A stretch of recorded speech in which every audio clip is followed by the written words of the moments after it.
आज बात करते हैं यूजीसी रेगुलेशन और उस पे के मुद्दे को लेकर के जिस पर विवाद हुआ है। हाल ही में सुप्रीम कोर्ट ने यूजीसी के नए रेगुलेशन पर रोक लगा दी है और अंतिम निर्णय तक 2012 वाली रेगुलेशन को ही लागू करने का आदेश दिया है।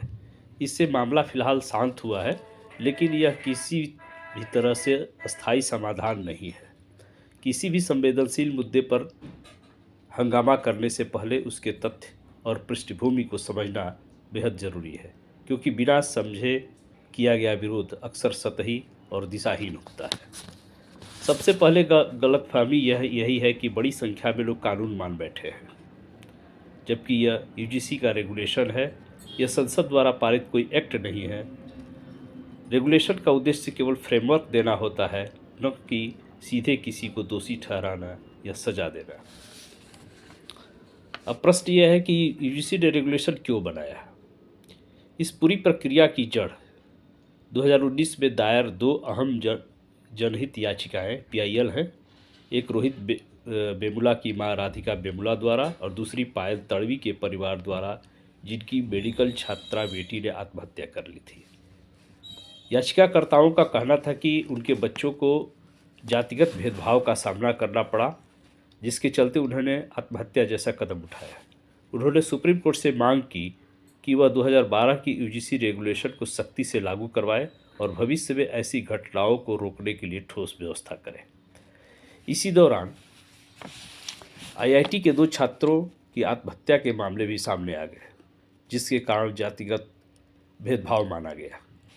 इन मामलों में सुप्रीम कोर्ट ने एक राष्ट्रीय टास्क फोर्स का गठन किया और एक पूर्व जज को यह जिम्मेदारी सौंपी कि वे शैक्षणिक संस्थानों में भेदभाव रोकने के लिए एक व्यापक फ्रेमवर्क तैयार करें।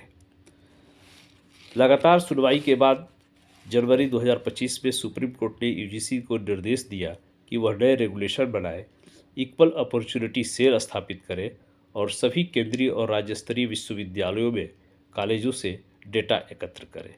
कोर्ट ने साफ कहा कि यह सब संविधान के अनुच्छेद 15 और 16 के आधार पर होना चाहिए और आईआईटी मामलों में बनी टास्क फोर्स के सुझाव भी शामिल किए जाए।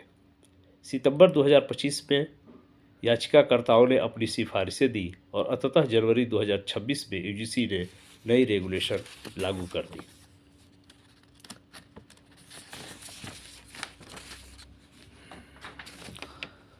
इस बीच दिग्विजय सिंह की अध्यक्षता में एक संसदीय समिति भी बनी, जिसका काम यूजीसी की कार्यप्रणाली और रेगुलेशन पर सुझाव देना था। समिति ने पाया कि 2023 से ड्राफ्ट तैयार होने के बावजूद यूजीसी ने उन्हें अंतिम रूप देने में देरी की और ये अभी भी ड्राफ्ट स्टेज में ही है, जनता की टिप्पणियों के लिए खुली थी। समिति ने सिफारिश की कि इन्हें अंतिम रूप देने से पहले संसद से सलाह ली जाए, लेकिन ऐसा नहीं हुआ। बिना फाइनल किए, बिना संसद की सलाह लिए जनवरी 2026 में इसे लागू कर देना एक गंभीर गलती थी, जिसके लिए यूजीसी और सरकार दोनों जिम्मेदार हैं। सुप्रीम कोर्ट द्वारा इसे रोक लगाना एक सही कदम है। अब सबसे विवादित सवालों पर आते हैं। सवर्णों को शोषित वर्ग में क्यों नहीं रखा गया और उन्हें शोषक क्यों मान लिया जाता है? इसका सीधा उत्तर वही है जिस आधार पर सुप्रीम कोर्ट ने रेगुलेशन बनाने को कहा, अर्थात अनुच्छेद 15 और 16। ये अनुच्छेद ऐतिहासिक रूप से एससी, एसटी और ओबीसी समुदाय को विशेष आरक्षण देते हैं, क्योंकि उन्हें लंबे समय तक भेदभाव का सामना करना पड़ा है। इसी कारण ये समूह बाय डिफ़ॉल्ट शोषित माने जाते हैं। जब तक संविधान में दी गई मूल परिभाषा नहीं बदलती, तब तक उसके आधार पर बनने वाली कानून, नीतियाँ या रेगुलेशन पूरी तरह भेदभाव रहित नहीं हो सकते। असली मुद्दा और अब राजनीतिक सच्चाई क्या है? नए यूजीसी रेगुलेशन में एक सकारात्मक बात यह थी कि ओबीसी, महिलाएं, ईडब्ल्यूएस और दिव्यांगों को भी विक्टिम की श्रेणी में जोड़ा गया, जो 2012 की रेगुलेशन में नहीं था। 2019 में ईडब्ल्यूएस को अनुच्छेद 15(6) और 16(6) के जरिए जोड़ा गया, लेकिन डिस्क्रिमिनेशन क्लॉज में मूल बदलाव आज तक नहीं हो पाया। हकीकत यह है कि एससी, एसटी और ओबीसी की जनसंख्या 50% से अधिक है, इसलिए कोई भी राजनीतिक दल इन अनुच्छेदों की मूल परिभाषा बदलने का जोखिम नहीं उठाता है। यूजीसी रेगुलेशन तो केवल एक लक्षण है, सिम्टम है। असली बीमारी इन संवैधानिक क्लॉज में है। जब तक इन्हें समय के अनुसार संशोधित नहीं किया जाएगा, तब तक भविष्य में भी ऐसे विवाद खड़े होते रहेंगे। आश्चर्य की बात यह है कि इस मुद्दे पर लोगों को भड़काने में कई वकील और यूट्यूबर्स भी शामिल हैं, जिन्होंने पूरी सच्चाई सामने नहीं रखी।